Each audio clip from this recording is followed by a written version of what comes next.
let's try this again. Video number 2 is going to be on global marketing, the very last dot point of the syllabus for marketing and for specifically marketing strategies. So I'm going to put this back into the presentation mode and we can go through it together. Alright, so we've looked at marketing in our own country, in our own market that we've done research of and we're familiar with, and we've worked out our 4 Ps and all of that jazz. But this global marketing is focusing on if you're a business that has chosen to expand yourself and go into a new country other than your original domestic location. That's what this is looking at. So obviously we know lots of businesses choose to go to a new country because it helps them find a new way of increasing their sales, grow their brand awareness, and hopefully establish new markets, so growing their market share. This all sounds great, but obviously we know that not all countries are the same. We've already looked at what makes people want certain things or what influences their desire to buy certain products. We know all about needs and wants, and we know that our needs and wants are influenced by our culture, how much income our family earns or ourselves earn, and what our standard of living is like. And obviously when we move to a different country, these needs and wants are going to change. The culture will be different, the levels of income will be different, different standards of living or expectations in those different standards of living will change whether or not certain customers are actually even interested or wanting our product. In this sense, we will have to adapt or modify our product, or maybe just the way we're marketing our product or service to cater for those needs of that new foreign market. The first thing to consider is global branding. What image will your business have on a global scale? So obviously if we're moving into a new country, our actual branding becomes really, really important. The good example here is Nike. I've put the Nike tick there just to remind you. Think about Nike. In a lot of countries, this tick, everyone just knows straight away that this is the Nike tick, okay? And they don't necessarily market each individual product in every country. So we don't know off the top of our heads, really, a lot of us, about their individual basketball or golfing products. We just all know this tick. So what they're saying is that if you can, I guess, build a brand, so your logo or an image that across any languages is recognizable, then that's really powerful because the brand has the same meaning. So they're saying that it's more effective to promote your brand rather than your individual products when you're trying to move into a global market because they become universally recognizable. We get to present the same marketing message to different countries because they identify the brand, in this case the tick. When we move to another country, we need to consider standardization and differentiation. So we can't necessarily expect to take an exact product from Australia, stick it in China, and for it to get the same positive response as it's had in Australia. We sometimes need to alter the actual product to fit that country. So maybe it needs to be altered to change so it can fit a culture. Maybe they have different tastes, maybe different ethics, that kind of thing. So we have to tweak what we're selling to suit that, or we just have to tweak the marketing. But what's most important is the fact that, you know how we normally do market research, and I keep telling you market research, market research, market research. Well, the same thing has to happen for our new market. We can't have done this amazing marketing mix for a product in Australia and then expect that same market mix just to be dumped, say, in China and for it to work. We need to go away and basically start again and do all our market research again in China or whatever our new market is, so that we can then become really, really aware of that new market. And we have to create a whole new marketing mix that's appropriate to that new market. That's so that we can try and reduce our chance of failure. So a good example of that is McDonald's in India. They do not, or probably would not, serve burger products containing beef because in India, you know, the main religion is Hindu, and they, in that religion, believe that cows are sacred. So as if you're going to serve up a burger that's a beef burger, they're going to find that quite offensive and also just not going to want to eat it. I mean, nowadays, maybe some Macca's restaurants in McDonald's do cater for like international travelers or something that do eat beef, but for the sake of cultural sensitivity, it's probably not going to be as big as what it say here in Australia it is. Another good example from a tourism perspective was, and I've spoken about this before, the Australian tourism campaign where they had Lara Bingle at the end of an ad that shown how amazing Australia was, and at the end they put Lara Bingle saying, "Where the bloody hell are ya?" And obviously all the people that produced that thought they were really onto a winner. They thought this is amazing, it's so funny, it's so Australian and all of that stuff. But the problem was the sarcasm, what they considered funny, actually didn't translate across to other countries as being funny. The word bloody is actually offensive to many people. And so that whole sentence of "where the bloody hell are ya" just kind of fell flat, and it didn't have the same, I guess, iconic connection to Australia as national citizens had thought. So in other countries, they just didn't get it, basically. And all this money that they spent on this, what they thought was an amazing ad, actually just ended up not being amazing at all. So, marketing strategies. Obviously, in marketing, we've spoken before about the 4 Ps. It doesn't change. It's the same for when we go overseas. We still need to come up with a marketing plan, and we still will incorporate the 4 Ps, but they will change to suit the new market. We may be able to position our product being better or having more benefits, maybe better quality, that kind of thing, than locally made products. So that can give us an advantage sometimes because people think, oh, this new Australian product, it looks amazing kind of thing. But we may have to choose to use the hit and run strategy, which is where we market a product really aggressively to maximize our sales and profits super quick so that we can get in before any competitors sort of start to try and copy the product that we're selling. When we look now, we're going to look at the 4 Ps, applying that to a global perspective. So we start with product, obviously our first P, and the features of that product, we're going to have to vary them from market to market to suit the customers in each of our different countries that we're expanding to. You've got some really practical, what seem like quite obvious things to consider, but I mean, if we don't, we could really fail quite miserably. So we got to think about things like labeling. So on our products, when we're packaging it, what labels are being printed? They obviously have to be printed in our new language. We have to use the correct language for that new country. If it's a product in Australia that everyone uses and everyone knows, it might just have the brand's name on it and not much else about it on the packaging. But if it's in a new country and they haven't really used that kind of product before or that kind of thing, we may actually need more information than on the original label. Obviously, we need to follow any legal regulations. So, you know, in Australia, we have like things like choking hazards and 3 years and up and all of those kinds of things.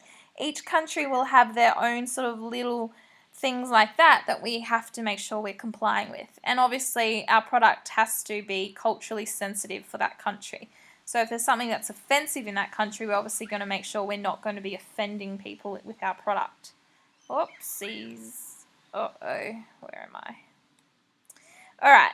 And obviously, again, we have to suit the tastes of the people in our country. So think fashion. Sometimes if you looked at fashion in one country to another, it can be very different. The good example of food, you know, I like food. McDonald's around the world will be offering slightly different burgers and items on their menu to suit each country's sort of tastes in food.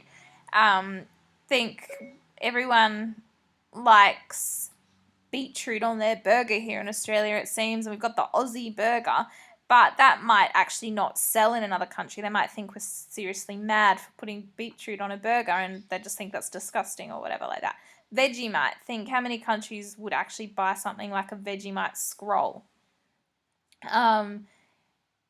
I know when I went to France a few years ago, I really wanted a bacon and egg McMuffin, and rocked up at McDonald's, and they actually weren't even open yet because they didn't even do breakfast at all. The French, obviously, their breakfasts are croissants and things like that. So for French people, they just simply weren't interested in waking up and going to Macca's for breakfast. So it was just not even a thing there.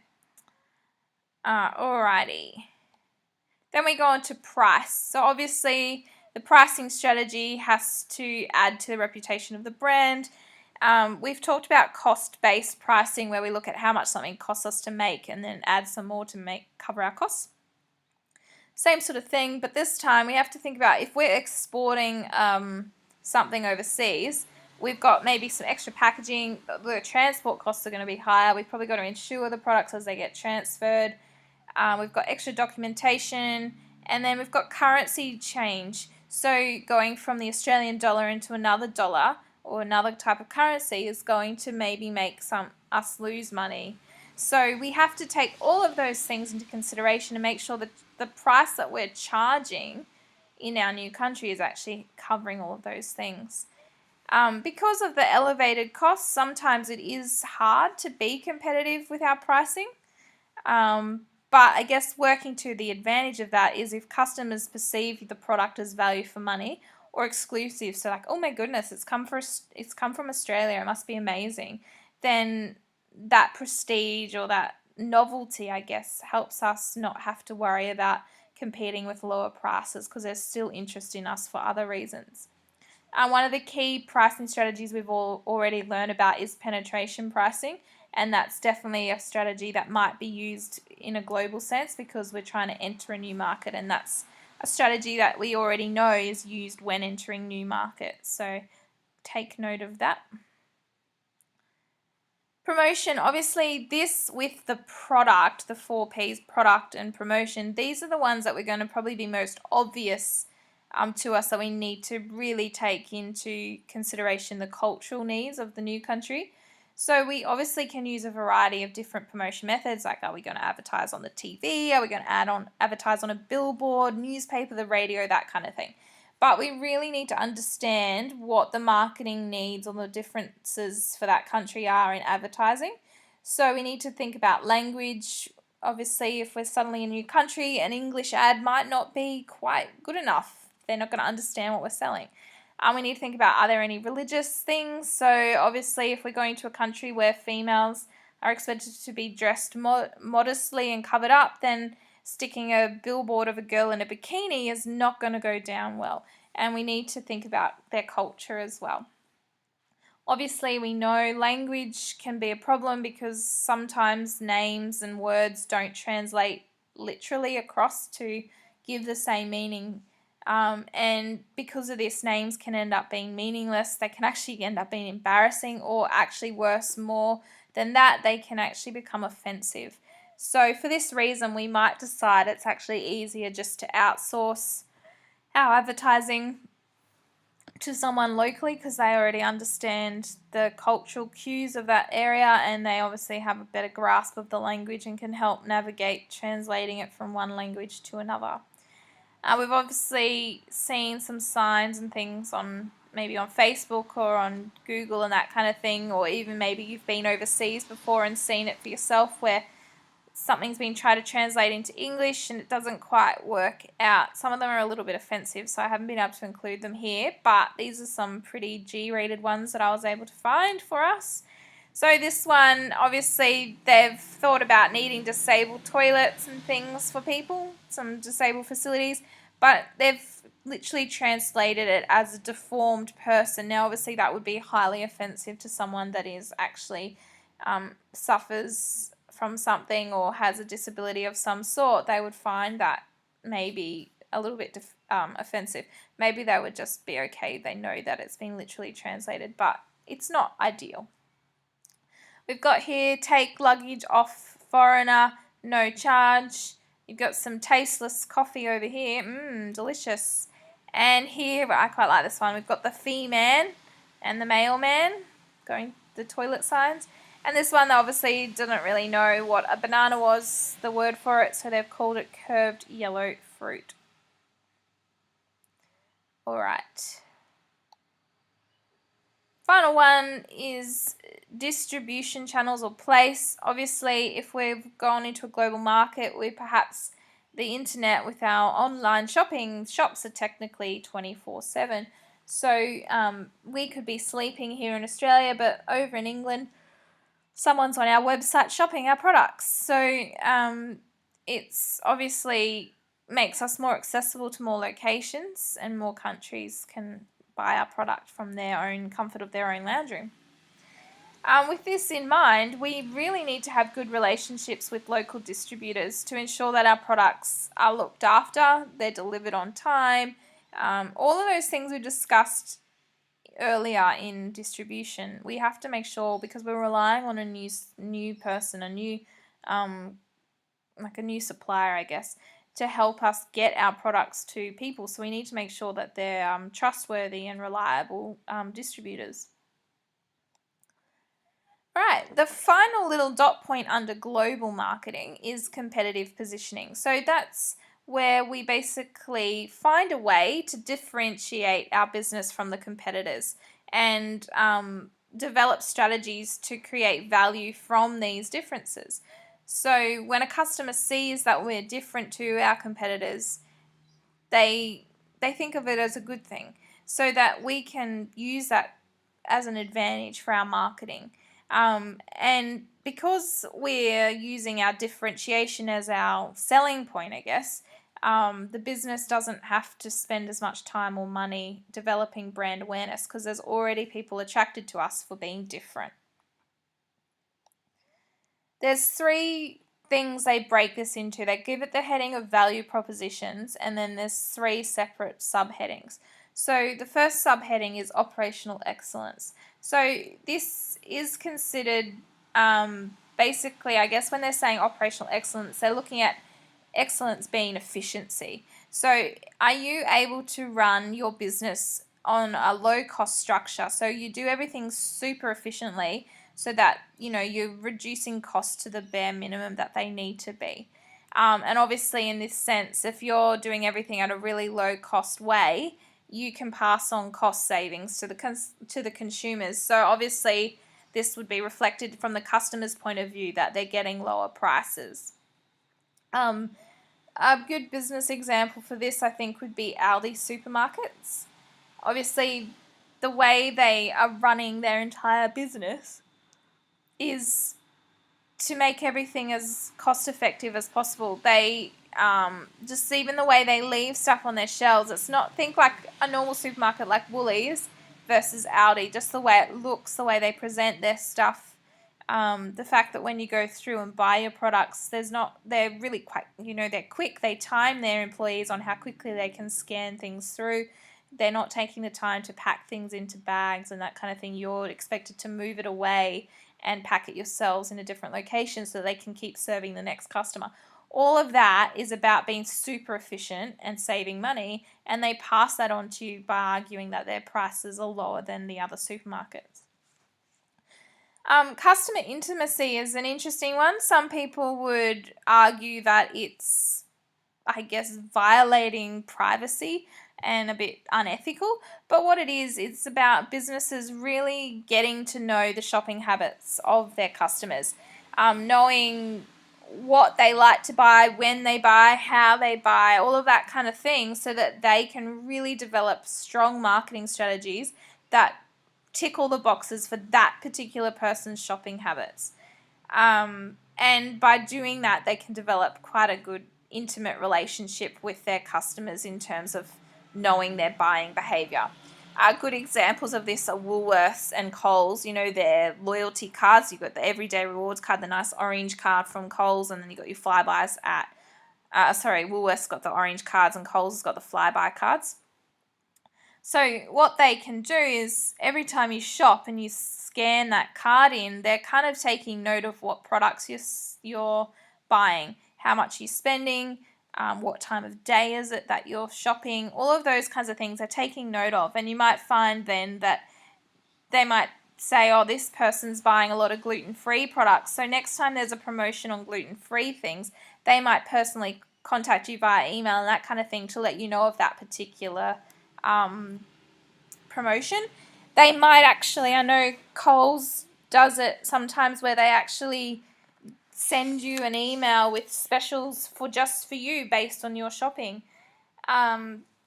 Yeah, so basically they kind of really watch what you're doing, so that they can really target you with specials and that kind of thing. And that's why people would argue that it's a little bit creepy in a way that they're watching everything you do. Others would argue it's really good because it means I can really offer customized service to you. Product leadership is those businesses that are the ones that are trying to stay ahead. They're the leaders in the market. They're the ones that are finding ways to be innovative, to improve quality. So they're always finding a way to make their brand better. So they're leading. People go, oh, they're doing a good thing, let's do what they're doing. So they're constantly leading the market, and that's what product leadership is. All right. Some activities. So I'd like you to get your notebooks out and answer these questions. I don't mind if you then also want to discuss them together, but we really need to try getting some written responses down for practice. So the first question, explain the importance of primary market research for a global business. So why is it important that someone does primary market research if you're going global? And 2, summarize global branding and what difficulties in marketing a global business may experience. So look at what challenges or issues there might be when you are doing global marketing.